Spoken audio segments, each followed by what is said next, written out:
E aí, galera, tudo bem? Um forte abraço para todos os amantes da matemática, os apaixonados por exercícios, que são poucos. E nós temos aqui a resolução do Enem de 2014, o caderno amarelo. Veja que nós escolhemos a questão de número 136. A figura 1 representa uma gravura retangular com 8 metros, e aqui eu já vou grifar para vocês, que são 8 metros por 6 metros de altura. Note que o desenho aparece logo abaixo, 8 metros por 6 metros. Deseja-se reproduzir numa folha de papel retangular com 42 centímetros de comprimento e 30 centímetros de altura, deixando livre 3 centímetros de cada margem conforme está mostrando a figura. Então, se ele deseja tirar esses 3 centímetros para cima e esses 3 centímetros para baixo, de 30 subtraídos de 6, vão sobrar, é claro, aqui apenas 24 centímetros. E embaixo, a mesma coisa. Se você tem 42 centímetros de comprimento, vão se retirar 3 aqui e mais 3 aqui. 6 tirados de 42, vão sobrar apenas 36 centímetros. Beleza? A reprodução da gravura deve ocupar o máximo possível, olha lá, o máximo possível da região disponível. Essa é a região que nós temos disponível. E veja que devemos manter-se a proporção da figura 1. Você vai então diminuir e ela tem que caber ali dentro, proporcionalmente a esse desenho. A escala da gravura reproduzida na folha de papel é, então qual é a escala que nós devemos usar para reproduzir, para imprimir ali dentro? Quantas vezes a gente tem que diminuir? Veja, amigo, o nome escala já diz qual é o conteúdo que você tem que saber dessa questão. Escala, trabalhar um pouco de razão, de proporção. Então veja comigo que é importante você conhecer que escala, que eu vou chamar aqui de letra E, a escala, ela é igual a você pegar o tamanho no desenho, tá bom? E dividir pelo tamanho real. E estas unidades de medida devem ser iguais. Por exemplo, se aqui estiver em metros, embaixo deve estar em metros. Se em cima estiver em quilômetros, aqui embaixo deve estar em quilômetros. As unidades de medidas devem ser iguais tanto do desenho quanto da parte real. Veja um exemplo comigo. Se você tem um carro nessa proporção e um outro carro menor, é claro que ele foi diminuído.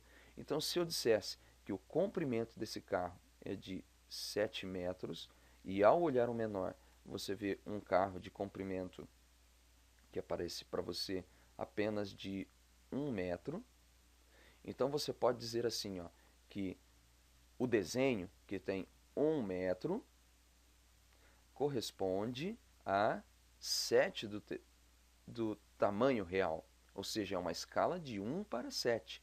1 metro do tamanho do desenho corresponde a 7 do tamanho real.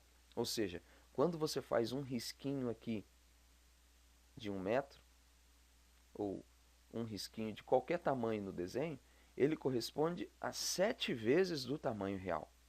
Tá bom? Então agora, dá uma olhada comigo na situação que foi proposta pela questão 8 metros e 6 metros. Aqui nós já vimos que não é 42, já vimos que seria 36. E da mesma forma, vimos também que a altura aqui corresponde a 30 menos 6, 24 centímetros. Amiguinho, se você olhar 8 está em metros, é melhor sempre transformar o maior tamanho para o menor. É uma maneira mais simples de trabalhar a questão.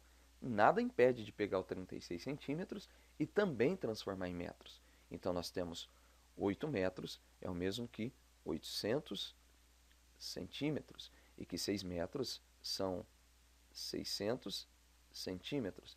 E você pode usar essa escala: metro, decímetro, centímetro.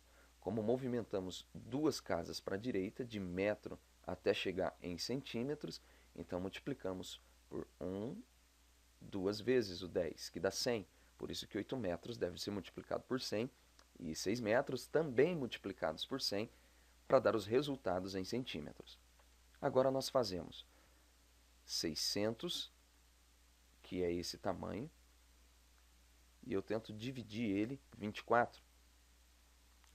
Vai dar um resultado. E quando eu divido 800 por 36, vai dar um outro resultado. Eu estou vendo quantas vezes eu preciso diminuir para ele caber, 600 metros para ele caber aqui, dentro do 24. Então eu faço essa divisão. Logo, 600 dividido por 24, nós chegamos exatamente em 25. Ou seja, você precisa diminuir essa figura 25 vezes na sua altura para que ela caiba aqui dentro dessa área de impressão, nessa folha de papel. E quando eu divido 800 por 36, vai dar 22,22, uma dízima periódica. Ou seja, eu preciso diminuir aproximadamente 22 vezes para que ela caiba no seu comprimento. Uma dúvida muito pertinente dos alunos é você ficar em dúvida se eu uso o 25 ou o 22,2. É claro que lá nas alternativas, os alunos já vêm e optam por assinalar a alternativa D, que marca 1 para 25, porque ele chega em 25 lá. E outros ficam em dúvida em marcar em 1 para 20, porque o 22,2 está bem mais próximo do 20 do que do 25. E como ele pede ocupar o máximo possível da região, quando você diminui apenas 22 vezes, será que ele não estaria ocupando o máximo? Porque se eu diminuir 25 vezes, eu ocuparia menos região. Então, amiguinho, a resposta para isso é justamente você analisar da seguinte forma. Quando nós fazemos o 800 dividido por 22,2 e quando nós fazemos 600 dividido por 22,22, veja, o 800 dividido por 22,222, ele deve dar o 36 aproximado. Agora, quando nós fazemos o 600 dividido por 22,222, ele vai dar aproximadamente o 27, aonde nós passamos a ter um problema. Por quê?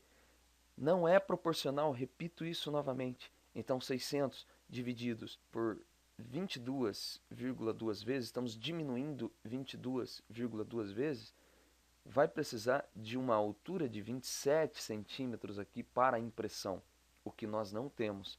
Temos apenas 24 centímetros. E o desenho, a impressão ficaria fora do desenho. Eu estou mostrando porque é que nós não podemos utilizar a proporção de 1 para 22. E por que podemos usar a proporção de 1 para 25? Justamente porque quando você faz 800 dividido por 25, e depois quando fazemos 600, que é a parte da altura, 600 divididos por 25, aqui você já sabe, 600 dividido por 25 vai dar 24. Aqui, ok? E no 800? O 800, quando dividido por 25, você precisa de uma área, de um comprimento de 32 centímetros para a impressão. E nós temos 36 aqui embaixo. E precisamos só de 32. Ou seja, na altura vai se utilizar todo o espaço, mas no comprimento terá um recuo de alguns centímetros a menos, de 4 centímetros a menos, mas estaremos usando o máximo da área para a impressão. É por isso que nós devemos assinalar a alternativa D como alternativa correta. Beleza, galera? Olha, eu espero que você tenha entendido e te desejo um forte abraço, bons estudos e de olho no vestibular.